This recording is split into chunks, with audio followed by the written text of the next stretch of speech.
kasus dugaan pengadaan UPS atau alat pemasok daya sementara pada APBD Perubahan DKI Jakarta tahun 2014, hari ini Bareskrim Mabes Polri memeriksa Wakil Ketua DPRD Abraham Lunggana atau Haji Lulung. Kita langsung akan menuju ke Bareskrim Mabes Polri untuk mengikuti perkembangan terkini. Kami telah menerima kabar.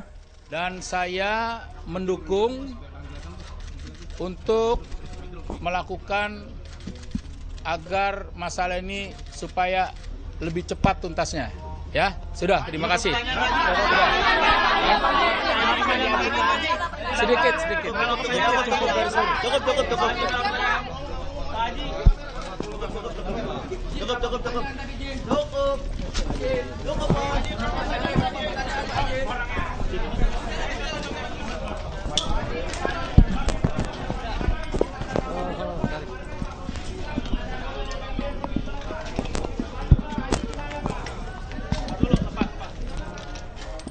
Ya, itu dia tadi gambar langsung yang kami terima dari Bareskrim Mabes Polri terkait pemeriksaan Abraham Lunggana, Wakil Ketua DPRD DKI Jakarta yang berlangsung lebih dari 8 jam. Tadi sayangnya kami juga tidak mendapatkan informasi detail atau lengkap dari pernyataan yang disampaikan oleh Abraham Lunggana atau Haji Lulung. Kita akan langsung membahasnya di studio sambil menunggu informasi atau perkembangan terkini dari rekan kami yang berada di Bareskrim Mabes Polri.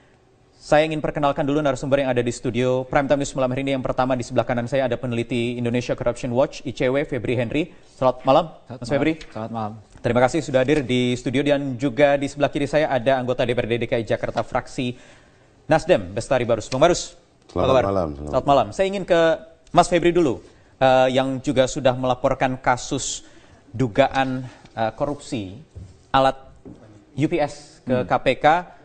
Ingin meminta komentar dulu dari ICW, Anda mewakili terkait perkembangan kasus yang saat ini tengah bergulir di Mabes Polri. Sudah ada Abraham Lunggana yang diperiksa. Apa yang ICW harapkan dari pemeriksaan kali ini? Untuk pemeriksaan kali ini, pertama kami mengapresiasi kepolisian sudah memeriksa anggota DPRD DKI Jakarta yang menurut kami memang penting itu untuk dimintai keterangan atau diperiksa, ya, apakah ada keterlibatan mereka atau tidak. Untuk pemeriksaan kali ini memang yang perlu dibuktikan itu adalah siapa yang memulai inisiatif pengadaan UPS ini, dan anggaran pengadaan yang lain seperti printer, scanner gitu, ya. Itu siapa yang memulai dan bagaimana mereka melakukan kerjasama, ya, mulai sejak pengajuan anggaran gitu, ya, terus kemudian persetujuan pembahasan di DPRD, terus kemudian pengawalan dalam proses lelang, terus juga pengesahannya gitu. Dari ICW yang juga sudah melaporkan temuan ini ke KPK, Anda mengapresiasi tadi apa yang sudah dilakukan Polri, tetapi paling tidak kalau disamakan begitu dengan hasil temuan ICW, sudah sesuai atau on the track apa yang dilakukan oleh Masih ada yang kurang yang harus dilakukan oleh Mabes Polri. Yang sejauh ini yang kami pantau, yang harus juga dikejar setelah ini adalah pengusaha yang memiliki barang UPS ini. Kalau berdasarkan informasi yang kami peroleh, ada satu orang pengusaha yang punya inisiatif cukup kuat, ya, agar melobi DPRD dan juga kemudian eksekutifnya. Artinya ini memang inisiatornya dari pengusaha dulu kalau temuan dari ICW? Ya, informasi kami begitu. Dari pengusaha kemudian masuk kemana dulu? Ke eksekutif dulu? Ke eksekutif, karena eksekutif yang mengajukan anggaran, terus kemudian juga lobby DPRD agar anggaran ini diloloskan. Modusnya seperti apa sih? Modusnya seperti itu. Jadi dia punya barang gitu dari UPS gitu dari luar, kemudian dibuat proses seakan-akan sekolah butuh itu, ya, mungkin 1-2 sekolah mungkin butuh tapi tidak sebesar UPS ini, dan kemudian diperluas jadi sampai 49 sekolah. Kemudian itu diajukan anggarannya lewat KUA PPAS dan dibahas oleh DPR. Kemudian setelah dibahas, belum dibahas, dan tiba-tiba kemudian dimasukkan lewat pokir begitu, dan kemudian setelah disahkan, kemudian masuk dalam proses lelang, di mana yang tadi itu yang dalam proses lelang itu juga ada PPK yang terlibat, ada beberapa pihak. Dan lelang ini kan juga menghasilkan ada sejumlah perusahaan. Apakah juga perusahaan-perusahaan ini terkait? Iya, pengusaha Dengan itu satu pengusaha yang jadi pengusahanya ini adalah distributornya. distributornya. Satu di antara 3 distributor, dan mereka memainkan harga di situ bekerjasama dengan PPK. Jadi PPK itu menetapkan HPS, harga perkiraan sendiri berdasarkan harga distributor. Dan kemudian peserta lelang itu, terutama yang lolos kualifikasi, itu adalah perusahaan-perusahaan yang didukung oleh distributor ini. Yang mengambil alat-alat UPS ini dari satu distributor sama ini sebagai inisiator juga ini ya. Dan yang menang adalah yang perusahaan yang didukung oleh distributor ini. Gitu. Jadi sebenarnya distributor ini. Nah, distributor ini, pengusaha yang ini sampai saat sekarang belum diperiksa oleh Belum kepolisian. diperiksa. Kami dapat informasi dia ada di luar Oleh negeri. kepolisian. Itu yang dianggap masih kurang. Betul. Begitu ya. Kita ke Bang Barus. Bang Barus, kalau kita lihat 1-2 hari terakhir ini di waktu pemanggilan pertama dan kedua Haji Lulung yang mangkir atau tidak datang ke Mabes Polri, tetapi Haji Lulung mengatakan akan menjadi semacam whistleblower begitu atau justice collaborator yang akan mengatakan atau mengungkap siapa-siapa anggota dewan yang bermain di proyek ini. Anda apakah juga mengetahui hal yang sama seperti Haji Lulung mungkin? Karena ada di dalam juga? Ya, pertama saya katakan bahwa Nasdem kan fraksi baru ya. Jadi kita tidak tahu ini. UPS ini bentuknya seperti apapun kami belum tahu, tapi manfaat kegunaannya kita pernah dibaca di beberapa tempat. Informasi dari berbagai tempat kita tahu, oh ini sebetulnya barang bermanfaat juga. Yeah. Contoh, kita kemarin ada kegagalan dalam pendidikannya. Ini menjadi pemikiran kita juga. Ketika ujian nasional online tidak dapat dilaksanakan karena tidak adanya garansi dari PLN, bahwa listrik itu akan dapat hidup sepanjang ujian itu dilaksanakan. Rumah sakit, operasi besar, stasiun TV menggunakan. Jadi menurut kami sebetulnya, menurut saya ini ya pribadi, UPS ini ada manfaat. Ada manfaatnya, oke. Namun sekali lagi tentu besarnya, kapasitasnya, penganggarannya, semuanya harus terang benderang, bagus, itu yang diperbaiki. Nah, jadi tidak juga kita kemudian mengharamkan ini ketika memang ini ada manfaat. Saya sependapat dengan Pak Hanya Gubernur. karena prosesnya. Satu catatan juga, saya sependapat dengan Pak Gubernur. Segala sesuatu yang memang dibutuhkan, anggarkan dan jangan dicoret. Oke. Namun pengawasan, ini ada masyarakat, ada ICW. Bagaimana kita melakukan pencegahan lebih dini, jangan sampai sesudah dia meledak-meletup, baru kita sadar ada sesuatu di sebelah sana. Harapan saya sebetulnya ke depannya dari semua sisi ini, masyarakat memperhatikan tentu kebutuhannya dulu yang paling utama.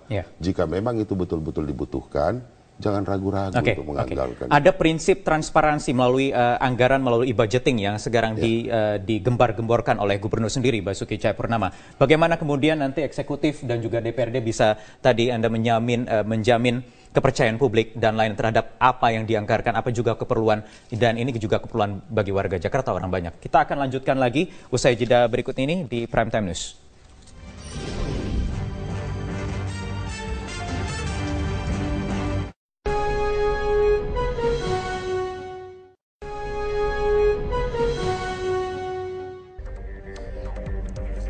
Ya, kita lanjutkan dialog di Prime Time News. Saya ingin ke Mas Febri lagi. Mas Febri, kita tidak ingin bicara jauh lagi bagaimana penanganan kasusnya, karena ini juga masih bergulir. Masih ada saksi-saksi yang tadi Anda katakan juga masih belum dipanggil untuk menemukan titik terang.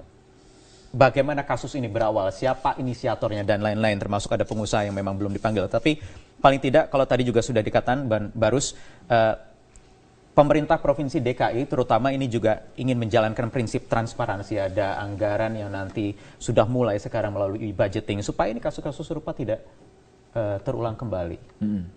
Ya, itu bagus ya.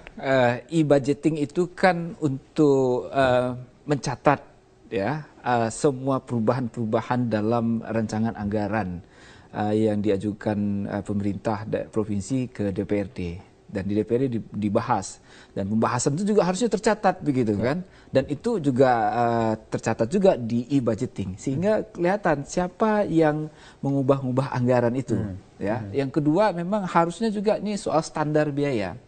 Kami cek untuk yang UPS ini standar biaya yang dibuat di eksekutif itu juga di markup. Ya, kenapa UPS-nya itu kok bisa harganya 1,9 miliar? Padahal sebenarnya harga dengan merek yang sama 900 juta cukup begitu. Nah, ini juga perlu dilihat juga nih dari pihak Pemprov begitu ya, soal standar biaya harga barang dan biaya ketika menyusun rancangan anggaran.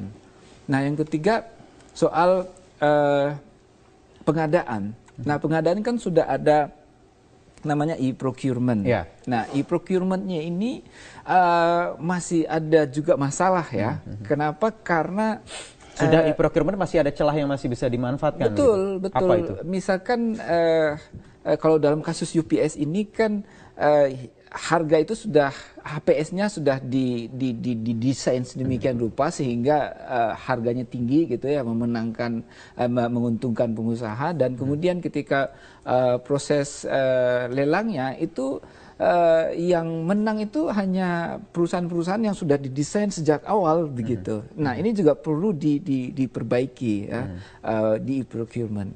Nah, kemudian di pembayaran, kalau pembayaran mungkin sudah cukup bagus. Nah, kemudian pencatatan aset. Nah, kan sudah dibeli, sudah ada UPS ditaruh di sekolah, itu dicatat asetnya kan. Nah, nanti kan jangan sampai pada penganggaran tahun selanjutnya pengadaan UPS lagi, padahal situ sudah ada UPS begitu kan. Karena kan nanti kalau misalnya ada lagi mata anggaran di tahun depan ada pengadaan UPS, nah itu kan proses pengadaannya mengada-ada saja. Karena nanti yang dilaporkan UPS tahun kemarin. Walaupun itu misalnya untuk kebutuhan perawatan atau revitalisasi alat dan lain-lain. Ya, bisa begitu. Kan bisa ada. begitu. Nah, jadi menurut kami bukannya kami anti UPS juga begitu ya. Jangan UPS yang dikorbankan begitu ya. Jangan UPS. Oke, sesuaikan dengan kebutuhan sekolah, berapa sih kekuatan UPS yang kapasitas UPS, spesifikasinya seperti apa. Tapi jangan merek UPS itu diarahkan pada merek tertentu. Ya, ada niat jahat di situ misalnya untuk mendapatkan keuntungan dari pengadaan UPS. Pintu masuknya adalah ini dengan kasus yang saat ini tengah bergulir dan ditangani oleh Mabes Polri, dan ini juga diharapkan bisa membongkar praktek-praktek anggaran siluman dengan siluman-siluman yang bermain anggaran ini. Anda optimistis bisa? Sejauh ini kami lihat polisi sudah on the track gitu ya. Cuman memang kemarin misalnya kami mengatakan polisi harus periksa DPRD, sudah diperiksa. Nah, setelah ini yang pengusahanya. Nah, kita lihat nih polisi bisa nggak periksa gitu. Karena kalau tidak ada link yang terputus begitu. Oke. Bang Barus, ada komitmen juga yang sudah tercapai antara pemerintah Provinsi DKI, antara Gubernur dan juga DPRD untuk menerapkan e-budgeting dan e-procurement. Mungkin saya menambahkan begini. Jadi saya dalam forum ini juga silakan ICW berkomunikasi juga kepada gubernur nanti. Saya pun akan berkomunikasi bahwa sesegera mungkin yang namanya UPS ini dibuat lagi riset. Berapa sebetulnya kapasiti daripada UPS ini yang dibutuhkan pada setiap sekolah. Nah, kemudian, dan saya yakinkan juga, saya rasa tidak akan ada lagi pelelangan untuk UPS karena gubernur insist bahwa mulai tahun ini semuanya masuk kepada e-katalog. Sehingga ini seperti ibaratnya G2G, pabrikan Pemda. Jadi ini langkah yang baik saya rasa ya.